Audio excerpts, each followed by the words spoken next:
Hello વિદ્યાર્થી મિત્રો, Chanakya career એકેડેમીમાંથી હું એચઆર ભાટી ફરી એકવાર ફિઝિકલ ટેસ્ટનો વિડીયો લઈને હાજર થયો છું. અને આજે જે આપણે આ વિડીયોમાં વાત કરવાની છે મિત્રો, એ જામનગરનું જે હેડક્વાર્ટરનું ગ્રાઉન્ડ છે. ખાસ કરીને આપણા જે જૂનાગઢના જે વિદ્યાર્થીઓ છે એ જે અત્યારે એક્ઝામ આપવા માટે જઈ રહ્યા છે જામનગરની અંદર ફિઝિકલ ટેસ્ટ માટે, તો જે લોકોને જામનગર ગ્રાઉન્ડ આવેલું છે હેડક્વાર્ટરનું ગ્રાઉન્ડ, તો એમાં એક અમારા જ વિદ્યાર્થી છે રાહુલસિંહ ભાટી કરીને, એ આજે જ પાસ કરીને આવેલા છે ગ્રાઉન્ડ.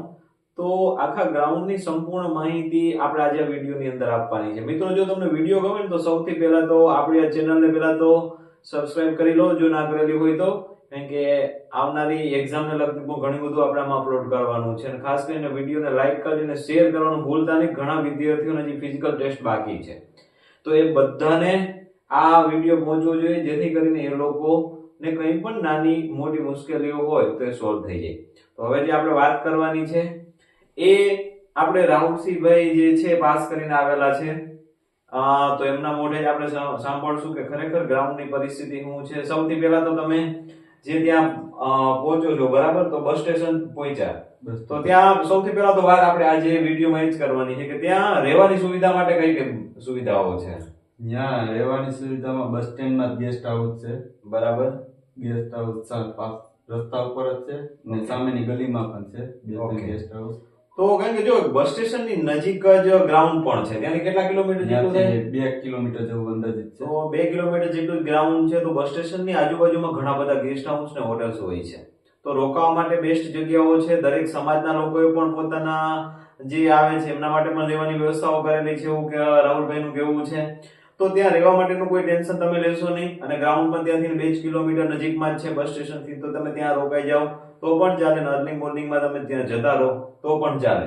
હવે એન્ટ્રી આપણને ત્યાં કેટલા વાગે મળે છે ગ્રાઉન્ડ ઉપર? એન્ટ્રી આપને અહીંયા 4:15 આજુબાજુથી શરૂ થઈ જાય છે. બરાબર બરાબર. તો મતલબ કેવું છે કે તમે ત્યાં 4 વાગ્યાની આજુબાજુ ગ્રાઉન્ડ ઉપર પહોંચી જાઓ તો ચાલે, બરાબર ને? ત્યાં આપણો માલ સામાન ને હોય બહાર રાખીને જવો પડે છે કે લઈને સાથે લઈ જવા દે છે? વ્યવસ્થા છે રાખેલી, ત્યાં મૂકીને પછી તમને અંદર જવા દે છે. ઓકે, એટલે ટૂંકમાં એ જે આપણે ફિઝિકલ ટેસ્ટનું જે વ્યવસ્થા કરેલી છે ત્યાં જ ટૂંકમાં આપણો સામાન કે મોબાઈલ લઈને ગયા હોય તેને રાખવાની વ્યવસ્થા કરેલી છે. વ્યવસ્થા છે, ગેટની અંદર જતા તરત જ આવે છે કે ત્યાં તમે તમારો સામાન ને રાખવા દે છે. સેફ જગ્યા છે. ટૂંકમાં ધારો કે કોઈ વ્યક્તિ એકલો ગયેલો હોય તો એમને પ્રોબ્લેમ ના થાય. બધું ત્યાં ટૂંકમાં વ્યવસ્થા કરેલી છે. ઓકે. અને ત્યાંનું ગ્રાઉન્ડ કઈ રીતનું છે? દોડવા માટે કમ્ફર્ટેબલ છે કે કઈ પ્રોબ્લેમ વાળું છે કે કઈ રીતના છે? ગ્રાઉન્ડ તો કમ્ફર્ટેબલ છે, પણ જરીક લંબચોરસ છે, એને લીધે થોડુંક રનિંગમાં વાક વળવામાં કેવડાવે છે. બરાબર બરાબર. પાછો લોંગ રનિંગમાં થઈ જાય છે. ઓકે. આપણે જે આમ લાઈન સર્ગ આવે ને એમાં કમ્પ્લીટ થઈ જાય છે કવર. ઓકે. અને કેટલા રાઉન્ડ મારવાના છે ત્યાં? રાઉન્ડ કેટલા? 13 રાઉન્ડ છે. ઓકે, 13 રાઉન્ડ છે. થોડું લંબચોરસ ભાઈનું કેવું એવું છે કે થોડું ગ્રાઉન્ડ છે લંબચોરસ છે, તો થોડું તમને આમ રનિંગમાં તમારે એ રીતની થોડુંક જોઈ લેવું, જેથી કરીને વળાંક લેવામાં ને એમાં તમને ઈઝી પડે. કારણ કે થોડું લંબચોરસ આકારનું હોય તો આપણે જે રાઉન્ડ શેપની અંદર કદાચ તમે રાઉન્ડ મારેલા હોય તો થોડું તમને આમ અનકમ્ફર્ટેબલ લાગે, તો એવું કઈ વિચારવાની જરૂર નથી. લંબચોરસ છે, ટોટલ 13 રાઉન્ડ મારવાના છે. રાઉન્ડ એક પણ ભૂલાઈ ના જાય, ખાસ ધ્યાનમાં લેવાનું છે. ત્યાંથી એ લોકો કઈ રબરની કઈ વ્યવસ્થા છે. સાથે સાથે તે પીપરમિન્ટની ગોળી પણ આપે છે. ઓકે. જેથી થૂક આવે કે પ્રોબ્લેમ હોય તો ઈ સોલ્વ કરવાની વ્યવસ્થા સારી છે. બરાબર. એ લોકો સપોર્ટિવ છે બધા? ત્યાં સપોર્ટિવ સ્ટાફ ને બધું સપોર્ટિવ છે. બરાબર. કોઈ સમજાવે, તમને મોટિવેટ કરે. ઓકે. બધું ક્યાં વ્યવસ્થિત સ્ટાફ છે. ઓકે. તો મેન વસ્તુ એ પણ છે કે ત્યાંનો સ્ટાફ પણ સપોર્ટિવ છે, ગ્રાઉન્ડ પણ વ્યવસ્થિત, દોડવા માટે એકદમ ટૂંકમાં વ્યવસ્થિત છે ને? ત્યાં લોકો પાણી છાંટીને બધું કમ્પ્લીટ ડેલી પાણી છાંટીને મેન્ટેન કરે છે. અચ્છા, વ્યવસ્થિત મેન્ટેન કરેલું જ ગ્રાઉન્ડ છે, એટલે ગ્રાઉન્ડમાં કોઈ તકલીફ જેવું છે નહીં. ઓકે. હવે ત્યાં એન્ટ્રી મળી જાય એટલે વહેલા તે પહેલાના ધોરણે દોડાવે છે કઈ રીતના? વહેલા તે પહેલાના ધોરણે ને 6 વાગ્યા વાળાને પહેલા પ્રાયોરિટી આપે છે, પછી 7-8 માં વહેલા તે પહેલાને ધોરણે દોડાવે છે.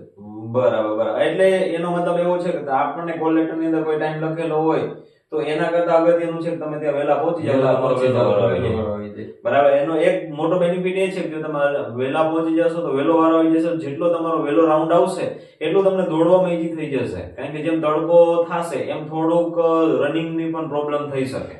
તો એક બેસ્ટ વસ્તુ એ પણ છે કે ત્યાં તમે વહેલા પહોંચો તો તમારો જલ્દી જે રાઉન્ડ છે રનિંગમાં તમારો વહેલો વારો આવી જાય છે.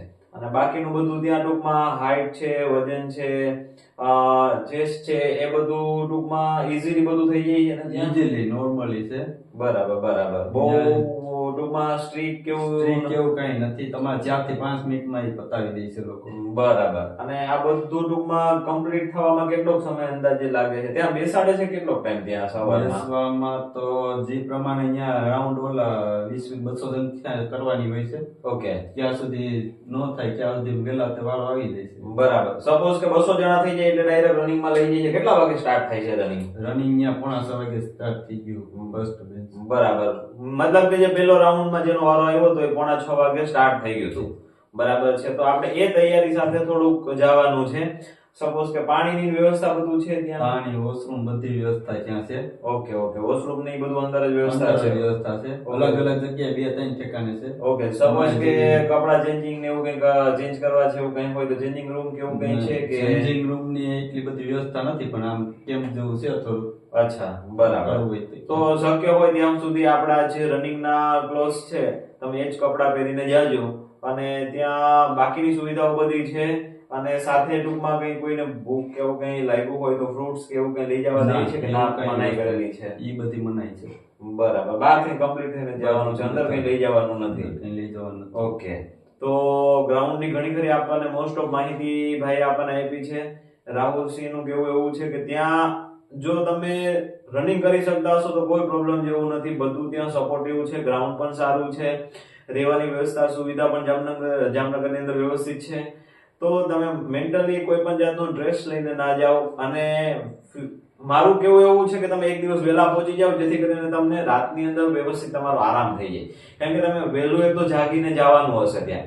સીધા અહીંથી ને શું કહેવાય કે ટ્રાવેલિંગ કરીને ત્યાં પહોંચશો, સીધા ગ્રાઉન્ડ ઉપર જશો તો એની પણ આપણી થોડી ઇફેક્ટ આવશે આપણા બોડી ઉપર. તો બેટર વે એ છે કે તમે પોસિબલ હોય ત્યાં સુધી એક દિવસ અગાઉ પહોંચી જાઓ. કારણ કે ભાઈ પણ ત્યાં એક દિવસ વહેલા પહોંચી ગયા હતા. તમને પૂરેપૂરો આરામ થઈ જાય અને બીજા દિવસે અર્લી મોર્નિંગમાં જાઓ તો એટલો બધો થાક પણ ના લાગે. રનિંગ ની અંદર તમારા માટે થોડું ઘણું બધું ઈઝી થઈ જશે. ત્યાં વ્યવસ્થા બધી બહુ સારી છે. તો એ કોઈ ટેન્શન જેવું નથી. ગ્રાઉન્ડ પણ બહુ સારું છે અને બહુ વ્યવસ્થિત વેલ મેન્ટેન ગ્રાઉન્ડ છે. તો મારું માનવું એવું છે કે તમને લગભગ આ બધી ગ્રાઉન્ડની માહિતી મળી ગઈ હશે. છતાં પણ કઈ પ્રશ્ન હોય તો તમે કોમેન્ટ બોક્સની અંદર માહિતી તમે કંઈ પણ હોય એવું તો પૂછી શકો છો. હું તમને એમની અંદર પણ જવાબ આપી દઈશ. અને જે લોકોને હજી ગ્રાઉન્ડ બાકી છે એ બધાને મારા ઓલ ધ બેસ્ટ. શાંતિથી બધા ગ્રાઉન્ડ પાસ કરીને આવજો. કારણ કે ભાઈનું કેવું એવું છે કે ગ્રાઉન્ડની અંદર બહુ બધા રનિંગની અંદર પણ 50% કરતા ઓછા પાસ થાય છે. તો એનું ઘણું ખરું કારણ એવું હોઈ શકે કે પૂરતી પ્રેક્ટિસ ના હોય અથવા તો સીધા સવારે ત્યાં પહોંચે છે. ઘણા લોકો વાહનો કરીને રાતના ટ્રાવેલિંગ કરી અને પહોંચે છે. તો આવું ના કરવો. બોડીને આરામ આપજો. એક દિવસ પહેલા એકદમ કમ્ફર્ટેબલ 2-3 દિવસ પહેલા રનિંગ ના કરશો જેથી કરીને બોડીની અંદર એટલો બધો થાક કેવું મહેસૂસ ના થાય. અને રાતના આરામ કરી અને અર્લી મોર્નિંગમાં જશો અને વહેલો વારો આવી જાય તો તમારે પાસ થવાની સંભાવનાઓ વધી જશે. તો મિત્રો, જો વિડીયો તમને ગમ્યો હોય તો ખાસ વિડીયોને લાઈક કરી અને શેર કરવાનું ભૂલતા નહીં. અને નેક્સ્ટ વિડીયો તમારે જે કંઈ જોઈતો હોય કોમેન્ટ બોક્સની અંદર તમારા પ્રતિભાવ ખાસ આપજો. Thank you.